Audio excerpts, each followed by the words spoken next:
कैसे होंगे?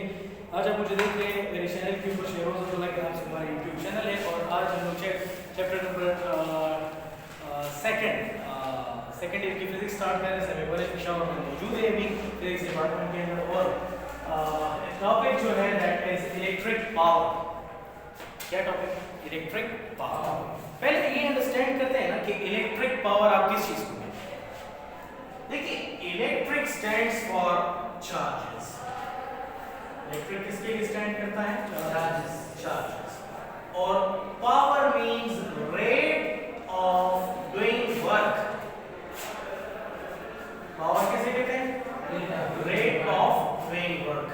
मुझे ये बताइए, अच्छा एक चीज आपको बताऊं, फिजिक्स की लैंग्वेज में जब भी आप रेट वर्ड सुने, RATE रेट, हो शॉप्स वाला रेट नहीं होता कि फलानी चीज की क्या रेट है, फलानी चीज की क्या रेट है।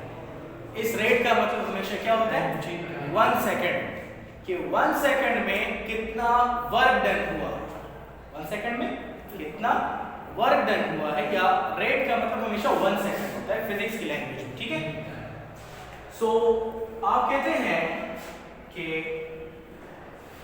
अगर आप इसको इलेक्ट्रिक सर्किट्स के टर्म्स में डिफाइन करना चाहेंगे तो आप कहेंगे how much work is done on the charges in 1 second. हां जी, चार्जेस के ऊपर कितना वर्क डन हुआ है इन 1 सेकंड। जब चार्जेस के ऊपर वर्क डन होता है तो वो एक पॉइंट से दूसरे पॉइंट तक जाता है ना, विदाउट वर्क तो नहीं जा सकता। समझ रहे हैं? तो आप कहते हैं the rate of doing work, the rate of doing work in an electric circuit called electric power। उसको हम लोग क्या कहते हैं? Electric power. ठीक हो गया? अच्छा, अब इलेक्ट्रिक पावर को हम लोग रिप्रेजेंट कैसे करते हैं? It is represented by P। इससे रिप्रेजेंट किया जाता है P से। ठीक है, अच्छा, और क्वांटिटी क्या है? It is of scalar quantity. कौन सी क्वांटिटी है? Scalar quantity. ठीक है, अच्छा, मैथमेटिकली इसका जो फॉर्मूला है वो क्या है? Mathematically power equal to work done by time. Power का क्या यूनिट है? Work done by time. सही हो गया? अच्छा, ये तो हमने पावर के लिए बता दिया। अच्छा, इसका यूनिट क्या होगा? Unit of power is what. कौन सा यूनिट होता है इसका? वॉट। W से, कैपिटल W से इसको हम लोग रिप्रेजेंट करते हैं, या बात लोग स्मॉल W से भी कर सकते हैं, एक ही बात है। कैपिटल W से मोस्टली वर्क रिप्रेजेंट होता है, स्मॉल W से हम लोग वॉट को रिप्रेजेंट करते हैं। तो हम कहते हैं कि 1 watt equal to 1 joule divided by 1 second. मतलब अगर 1 जूल वर्क डन हुआ हो किसी भी चार्ज के ऊपर to move it in electric circuit in 1 second, तो आप कहेंगे कि इलेक्ट्रिक पावर कितना था? 1 वॉट। इलेक्ट्रिक पावर कितना था? 1 वॉट था। इसके अलावा बहुत सारे और भी यूनिट्स होते हैं, मेगावाट, किलोवाट एंड, ठीक है, बहुत सारे मल्टीपल अदर यूनिट्स भी हमारे पास मौजूद हैं।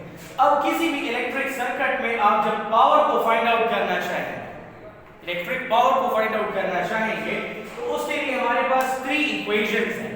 क्या है? 3 इक्वेशंस हैं। अब उसको डिराइव करते हैं। ठीक है, derivation for 3 set of equations,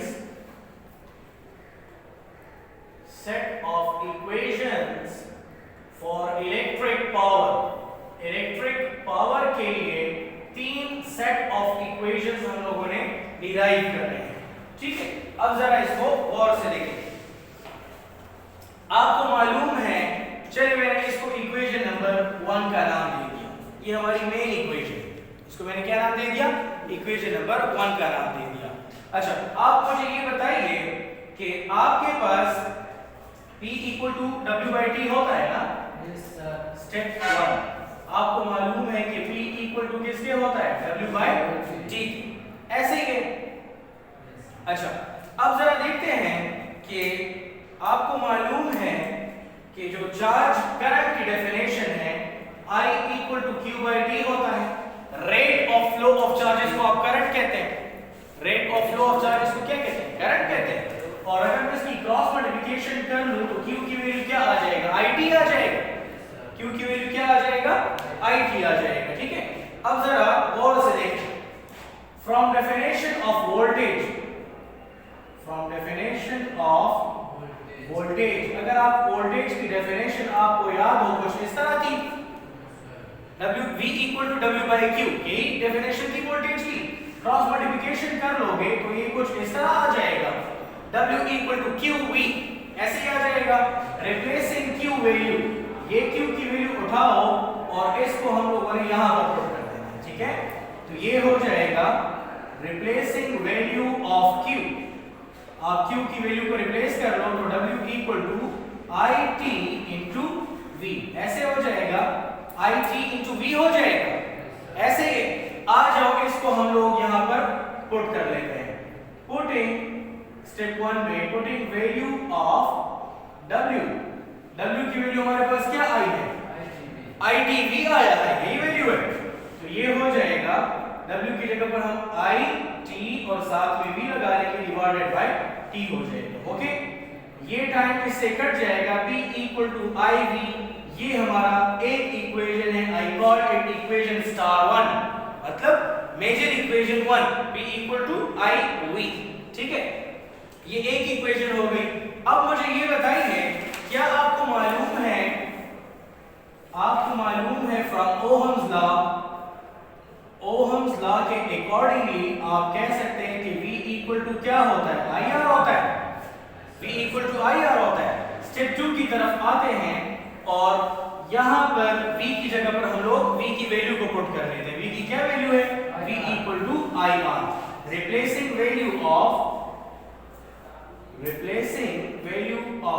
V, V get क्या मिलेगा आपको? P इक्वल टू I और V की जगह क्या लगा लेंगे? IR लगा लेंगे। इसको फर्दर सॉल्व करेंगे तो I स्क्वायर R आ जाएगा। ऐसे ही चलिए, this is your equation star 2, ये हमारा मेजर इक्वेशन नंबर 2 है। क्या है? मेजर इक्वेशन नंबर 2 है। अब जरा आगे चलते हैं, हमें मालूम है स्टेप नंबर 3 की तरफ आते हैं। स्टेप नंबर 3 में आपको मालूम है कि since V equal to IR होता है, I equal to V by R होता है, अगर मैं दोनों साइड का स्क्वायर कर लूं, अगर आप दोनों साइड का स्क्वायर कर लेंगे तो इससे आ जाएगा I square is equal to V square divided by R square, ऐसे हो जाएगा। अब इक्वेशन स्टार 2 में I स्क्वायर की जगह पर मैं क्या वैल्यू लगा लूंगा? ये वैल्यू लगा लूंगा। ठीक है, I square equal to V square by R square है ना, ये वैल्यू उठाकर मैंने कहां पर लगाना है? ये वाली वैल्यू इक्वेशन स्टार 2 में I स्क्वायर की जगह पर रिप्लेस करेंगे। ओके, तो ये हो जाएगा replacing value of I square V get, I square की वैल्यू को अगर हम पुट कर लेंगे तो इससे क्या मिल जाएगा आपको?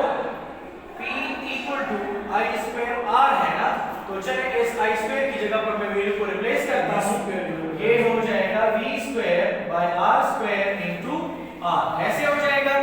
इस R को आप कैंसिल करें इसके साथ तो स्क्वायर से खत्म हो जाएगा, ये आ जाएगा P square, P equal to V square by R।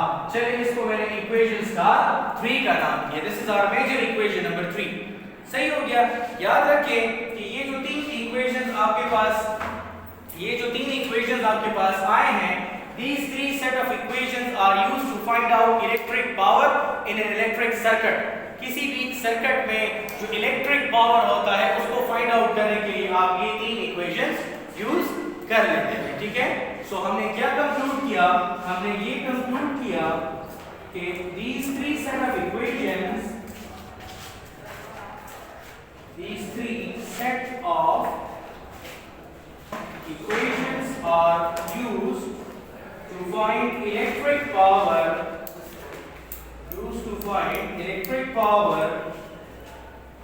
in an electric circuit। किसी भी इलेक्ट्रिक सर्किट में आप ये फाइंड करने के लिए हम लोग क्या करते हैं? यूज करते हैं। ठीक हो गया। किसी भी सर्किट में इलेक्ट्रिक पावर को फाइंड करने के लिए 3 इक्वेशंस यूज करेंगे। कौन सा?